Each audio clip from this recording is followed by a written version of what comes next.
watching. The whole tribe should be watching. Everyone should know how to make fire. Everyone cannot be leader. No, that's perfectly true. But in our tribe, the fire maker is the least important man. Yeah, I do not believe this. He is the least important because we can all make fire.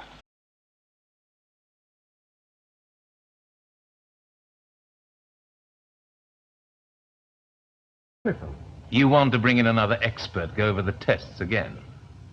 You're not a scientist, are you? Well, let me put it this way. On the surface, the N6 appeared to have all the characteristics of a major breakthrough in the manufacture of insecticide. Oh, and I can quite understand why you pinned all your hopes on it, particularly as my own minister was so enthusiastic. But the very exhaustive tests I have made show that DN6 is totally destructive. Well, that was the idea, wasn't it? I mean, Smithers says it'll even prevent locusts from breeding. Wipe them out altogether. I don't think I'm making myself quite clear. There are many insects which make a vital contribution to agriculture, and these insects must not die. What would kill insects in a perfectly ordinary garden? I mean, pests one can understand, but surely it's wrong to kill bees and worms and things, isn't it? Quite so. Both are vital to the growth of things.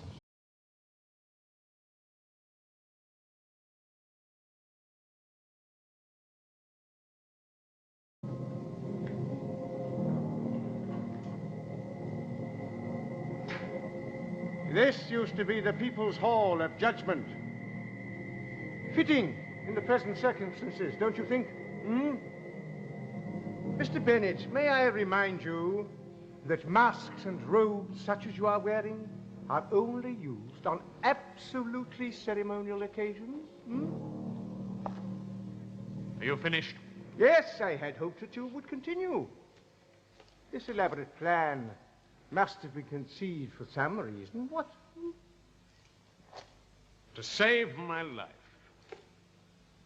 I killed a crew member on a spaceship to Astra. I was arrested. The ship crashed. My crime hadn't been radioed to Earth. I knew if I could get rid of the other crew members. Get rid of the other crew members and blame their deaths on the Dido people, When we crash-landed, the inhabitants invited us all to a grand meeting. It was simple. I just arranged an explosive. Using the ship's armaments, the whole thing went up. All the inhabitants, the crew, the whole race. You destroyed a whole planet to save your own skin. You're insane. The girl didn't know I'd been arrested. When we get back to Earth, she'd support my story. I dressed up as Caquillian to show her how terrible the people here were.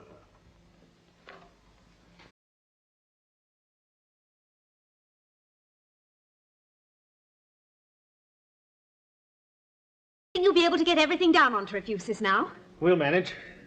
Especially if the Refusians help us. We'll do everything we can to assist you in settling on our planet. Thank you. But one thing you must do. What's that? Make peace with the monoids. He's right.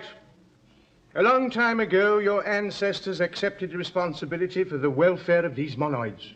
They were treated like slaves. So no wonder when they got the chance, they repaid you in kind. Unless you learn to live together, there is no future for you on Refusis. We understand. Yes, you must travel with understanding as well as hope. You know, I once said that to one of your ancestors a long time ago. However, we must be going. Goodbye.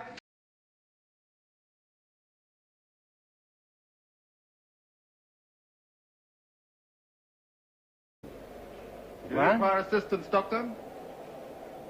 What do you know of this? It's one of the savages. I shouldn't let him worry you. He's probably shamming. He should be back on the reserve. Come on, you lazy animal. Get up, move. Get back to your sector. What are you doing, fellow? Leave the man alone. He'll probably die. No, I don't think there's much chance of death, Doctor. Come on, you move. I insist that you leave him alone. Don't think you understand, Doctor. I think I understand only too well. You do? You still waste time on this creature? This human being. Why the concern, Doctor? They're only savages. They are men, human beings, like you and me.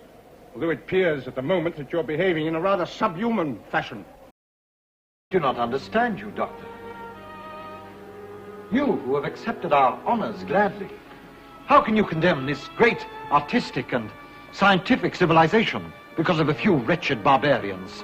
So your rewards are only for the people that agree with you? No, of course not. But if you are going to oppose us... Oppose you? Indeed, I am going to oppose you. Just in the same way that I oppose the Daleks or any other menace to common humanity. I'm sorry you take this attitude, Doctor. It is most unscientific. You are standing in the way of human progress. Human progress, sir? How dare you call your treatment of these people progress? They are hardly people, Doctor. They are not like us. I fail to see the difference.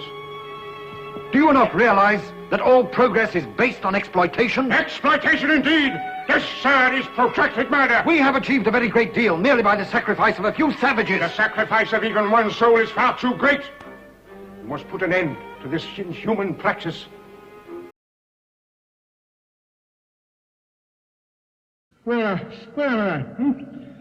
These are the cave dwellings where Charles and his people live. We've got to get back to the TARDIS.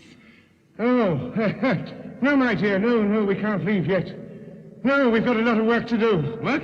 Yes, I don't intend to leave these people in this oppressed state. Well, you're never going to convince the elders that Charles and his people should be treated like human beings. Yes, you're probably right, my boy. I shan't even try. Well, what are you going to do? I am going to destroy the power that they hold over you. Doctor, we already owe you much. And now I owe you my life. Jano, since you have destroyed the power you held over Charles and his people, you realize now, of course, you've got to learn to live together. Yes, but the fear and hatred of the past will only die slowly.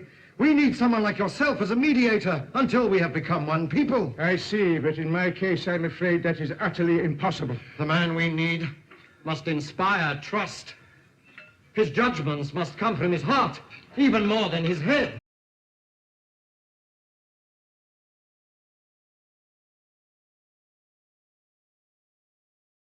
Repeat your velocity for ground check, please.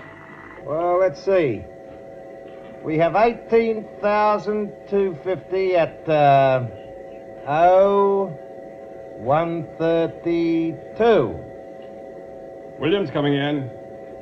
Cosmic measurements are now complete. Are you ready to receive data? Go ahead. This is very hard to believe, General. Are you quite sure? Yes, sir. There's no doubt at all. Very well.